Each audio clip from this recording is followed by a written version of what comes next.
Esta mañana es una lectura muy importante. En esta lectura nos invita a reflexionar acerca de nuestra vida y de cómo administramos nuestro tiempo y prioridades. Esta lectura es una invitación para ti y para mí, para que echemos un vistazo a nuestras prioridades, a nuestro tiempo y también a la verdadera razón por la cual creemos en Dios. En esta lectura, si tienes tu Biblia, échale un vistazo al versículo 60. Son palabras fuertes, palabras hasta cierto punto que no podemos saborear. Cada vez que escuchamos palabras del Señor de consuelo, las recibimos, pero cuando escuchamos palabras fuertes del Señor Jesucristo, es difícil poder digerirlas. Versículo 60, pero Jesús le dijo, este hombre le dice a Jesucristo, permíteme ir primero a enterrar a mi padre. Jesús le dice, deja que los muertos entierren a sus muertos. Una palabra dura, difícil. Este tipo de forma de hablar del Señor Jesucristo en el lenguaje bíblico tiene un nombre. Esto es importante que tú lo sepas, porque hay personas o hay grupos que de este tipo de declaraciones hacen un escándalo. ¿Cómo es posible que el Señor Jesucristo diga ese tipo de cosas? Bueno, este tipo de frases, este tipo de palabras tiene un nombre en el lenguaje bíblico y es un nombre que se le asigna y es hipérbola. La manera en la que el Señor Jesucristo habla es porque quiere llamar tu atención, porque es algo importante, porque quiere que pongas atención y que te des cuenta la importancia de la declaración. Deja que los muertos entierren a sus muertos. Una declaración fuerte es una hipérbole. Una hipérbola es algo que exagera, una exageración, algo que llama la atención para que te des cuenta de la necesidad y de la importancia de lo que está diciendo. Pero si ponemos atención y echamos un vistazo a esta frase que el Señor Jesucristo dice, deja que los muertos entierren a sus muertos. Queridos hermanos, todos aquellos que no tienen al Señor Jesucristo en su vida, tú y yo lo sabemos, es una realidad, es una verdad, están muertos, dice la Biblia, en sus delitos y pecados. Si este joven dice, Señor, permíteme ir primero a enterrar a mi padre, Jesucristo no solamente está hablando de la muerte física de su papá. Deja que los muertos entierren a sus muertos. Está hablando de los que acompañan al que ya falleció. Y si los que acompañan al que ya falleció no son creyentes del Señor Jesucristo, están en la misma situación que el que está en el ataúd. ¿Por qué? Porque dice la palabra de Dios que todos estamos muertos en delitos y pecados, a menos que la luz del Señor Jesucristo venga a tu vida. Una declaración fuerte, pero una declaración con una verdad eterna. Una verdad que más allá de ofenderte, te invite a preocuparte y saber que aquellos que conoces, que son tus familiares y que no creen en el Señor Jesucristo, están muertos en delitos y pecados. Una declaración fuerte, pero como les digo, es una hipérbole, una enseñanza para que pongas atención. Versículo 62, otro le dice, Señor, yo te seguiré, pero antes déjame despedirme de los que están en mi casa. Jesús le dice, nadie que mira hacia atrás después de poner la mano en el arado es apto para el reino de Dios. Otra hipérbola, otra enseñanza fuerte para ti y para mí. ¿Por qué? Porque lo único que están haciendo estos dos es poniendo excusas para el reino de Dios. Y eso se sigue repitiendo, queridos hermanos. Ese tipo de excusas se siguen repitiendo hasta el día de hoy. Mira, los domingos, muchas personas el día de hoy pudieran bien venir a la iglesia, pudieran ir a otra iglesia pudieran estar glorificando al que les dio todo durante la semana. Y sin embargo, no hay diferencia de esas personas que decidieron no pararse y no venir al que dijo, déjame ir a enterrar a mi padre. Es una excusa. Esta mañana, esta lectura te invita y me invita a reflexionar, ¿sí?, acerca de tu vida y de cómo administras tu tiempo y tus prioridades. También esta lectura nos muestra de cómo es la lucha de un cristiano a la hora de seguir a Dios o al mundo. Es una lucha terrible. Es difícil, queridos hermanos. El sueño te gana. No quieres escuchar la palabra de Dios. Hay otras razones por las cuales ir el domingo a otro lugar, pero no a la iglesia. Hay necesidades físicas de este mundo que necesitamos cubrir. Y el mensaje del reino, la palabra de Dios, tiende a tener un énfasis secundario. Déjame decirte esto, querido hermano, es muy importante que lo sepas.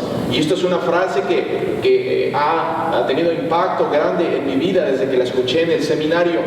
Pero esto es algo que aplica a ti y a mí, algo que aplica a los que conocemos alrededor de nosotros. Un profesor del seminario decía o dice, sigue diciendo así: la ignorancia no es una virtud cristiana. La ignorancia no es una virtud cristiana. Un cristiano ignorante expresa fácil de cualquier viento de doctrina. Un cristiano ignorante, cualquiera que venga puede decirle otro tipo de enseñanza y se va, porque no conoce su fundamento, no sabe quién es el fundamento. Jesucristo es el centro. Pero la única manera de poder saber eso es cuando Cristo es tu prioridad en tu vida. Lamentablemente, queridos hermanos, en nuestra cultura nos han enseñado mal que por solo el hecho de asistir a la iglesia de vez en cuando ya es suficiente, aunque no sepas de qué trató el mensaje o cuáles lecturas bíblicas se llevaron a cabo. Eso es una realidad de nuestra comunidad hispana.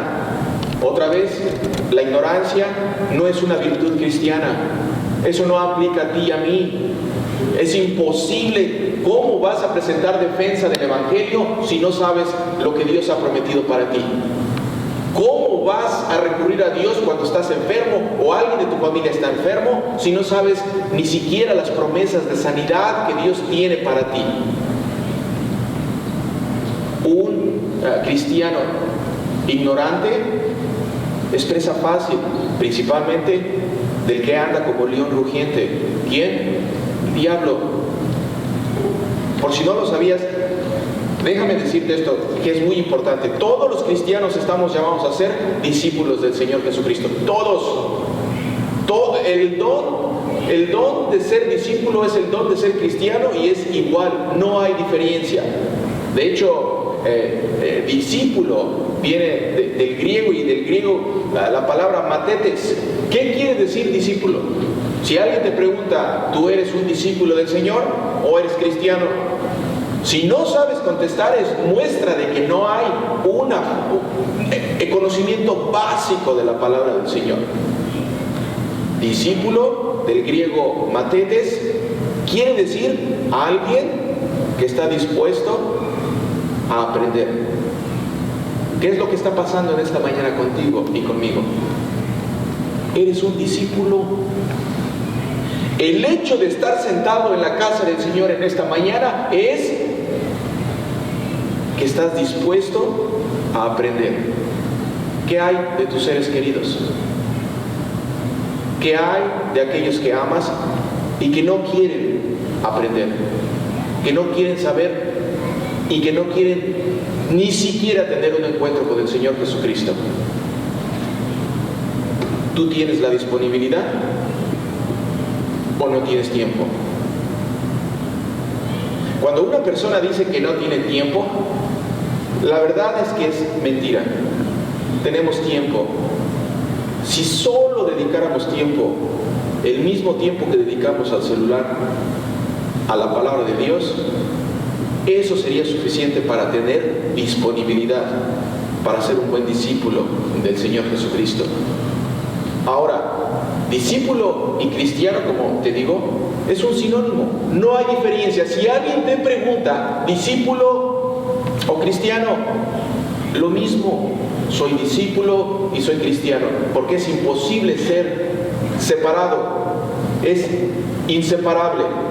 Es imposible que seas cristiano y digas que no eres un discípulo del Señor, porque un discípulo y un cristiano es aquel que está dispuesto o tiene la disponibilidad de aprender, de ser un estudiante, no del pastor, de la palabra de Dios, de lo que Dios dice para ti y para mí.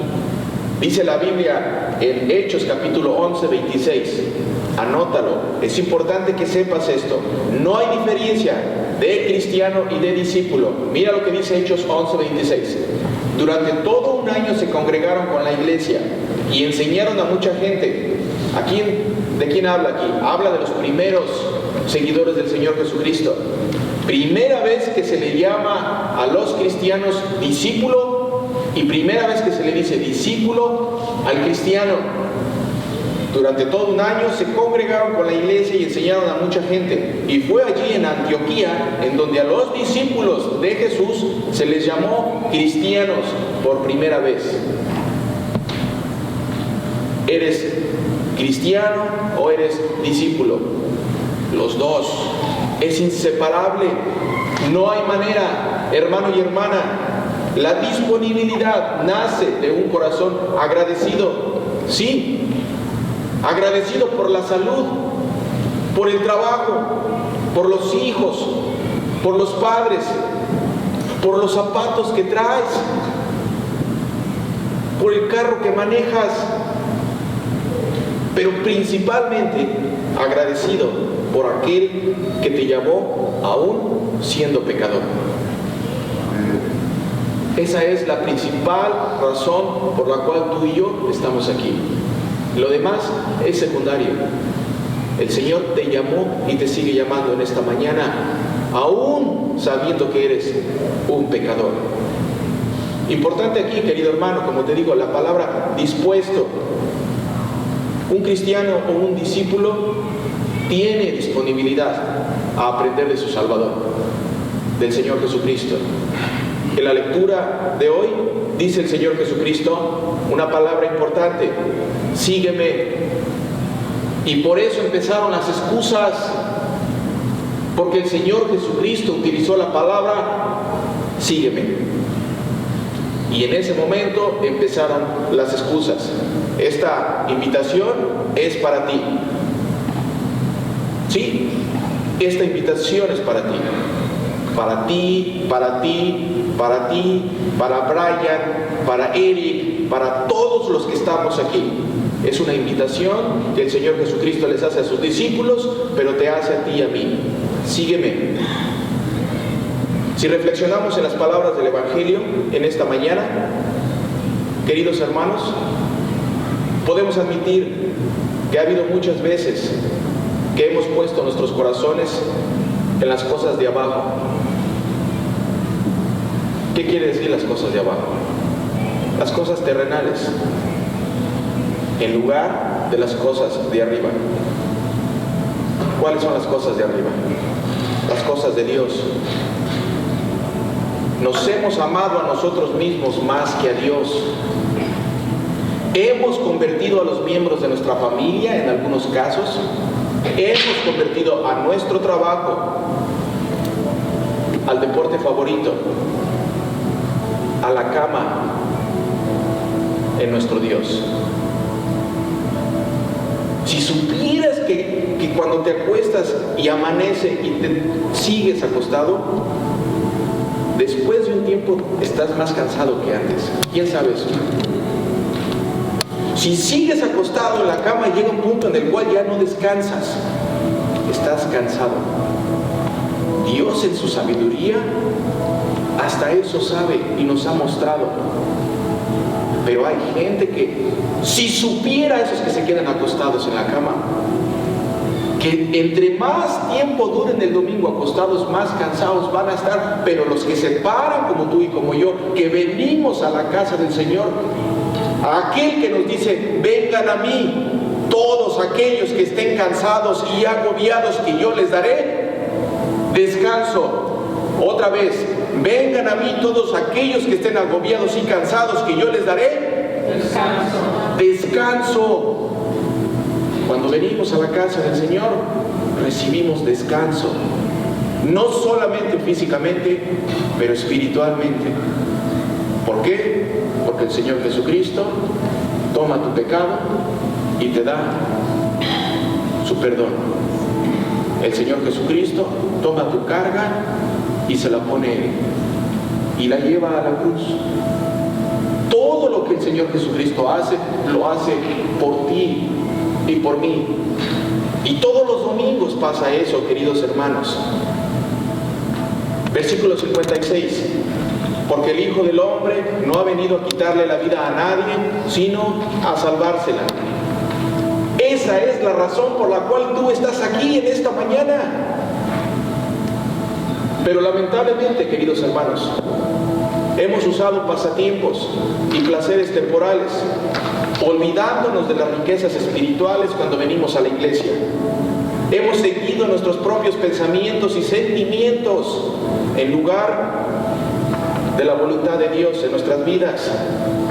Hemos dejado que la presión y las demandas de este mundo establezcan tu agenda y tus prioridades. Las comodidades y los placeres de este mundo. ¿Qué quiere decir los placeres de este mundo? Todo lo que tiene que ver con el bienestar material. Han cancelado, han anulado los estándares que se encuentran en la palabra de Dios. Y en esta mañana, en este día, el Señor Jesucristo nos vuelve a decir en su versículo 56, porque el Hijo del Hombre no ha venido a quitarle la vida a nadie, sino a salvársela. Queridos hermanos, ¿cuántas veces los domingos el jefe de familia toma decisiones basadas en lo que es divertido y placentero, en lugar de lo que es correcto para el crecimiento espiritual de su propia familia? ¿Te ha pasado que has obedecido a Dios solamente cuando es conveniente, o diría yo, cuando es necesario? Por ejemplo,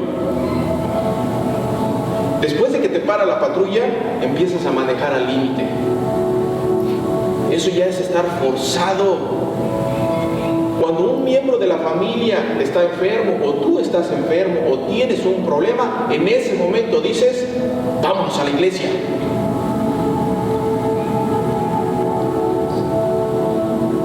De esas prioridades es de las que habla el Señor Jesucristo en esta mañana para sus discípulos y para ti y para mí. En esta mañana, la razón por la que tenía que ir Jesucristo a Jerusalén eras tú. Esa es la razón. La razón por la que tenía que ir Jesucristo a Jerusalén era por los que pusieron excusas y no lo querían seguir. En esta mañana, tú eres su prioridad. Gracias al amor y la misericordia de Dios en esta mañana que te trajo a su casa. El que necesitaba ir a Jerusalén, o sea, Jesucristo, en esta mañana te dice unas palabras: sígueme. Querido hermano, Jesucristo te ama tanto que ofreció su vida perfecta como un sacrificio por los pecados que tú has cometido. Y por eso te tiene aquí, para que lo sepas, para que lo oigas. Él toma el castigo que mereces cuando pones primero tu agenda por la agenda de Dios. No solo quita tus pecados, sino que también en la cruz te da su justicia. Dice el versículo 56, porque el Hijo del Hombre no ha venido a quitarle la vida a nadie, sino a salvársela, aunque seas pecador. Dios el Padre en Jesucristo, querido hermano, te mira y te declara justo. Con su resurrección, hoy en esta mañana, tú y yo, aquellos que se quedaron durmiendo, de lo que se pierden, si tan solo ellos supieran lo que reciben en este día, si tan solo supieran que en esta mañana vamos a pasar al frente y aquel Señor Jesucristo, aquel que fue a la cruz a morir por ti y por mí, es el mismo que hoy viene, porque el Señor no cambia y te da de su sangre y de su cuerpo y te dice: toma, come y bebe mi cuerpo dado por ti. ¿Qué más descanso necesitas? ¿Qué más descanso necesitas en tu vida cuando sabes que el que te rescató, que el que murió tu muerte, el que resucitó, el que te bautizó, es el que viene a ti y el que se va contigo en esta mañana? ¿Qué más necesitas? Nada. En Cristo tenemos todo. Cristo es nuestra suficiencia. Jesucristo es suficiente para ti. Jesucristo es todo lo que necesitas. Si eso supieran los que no vienen a la iglesia, quisieran venir corriendo. Pero el trabajo tuyo y mío, como de Jan Gallegos, es dar nuestro testimonio. Hablar a aquellos de las maravillas y de lo que Dios hizo en nuestra vida. Hablar de los milagros que el Señor ha seguido haciendo en tu vida y seguirá haciendo. Hablar de cuando ya no teníamos esperanza de vida, el Señor me sanó. El Señor estaba conmigo. Cuando pensé que esto se acababa, el Señor vino y me dio un milagro. Y el mismo Señor Jesucristo, el mismo que hace eso, hoy en esta mañana está viniendo a ti. Viniendo con su cuerpo y su sangre. ¿Para qué? Para establecerte, para rescatarte, para perdonarte, para limpiarte.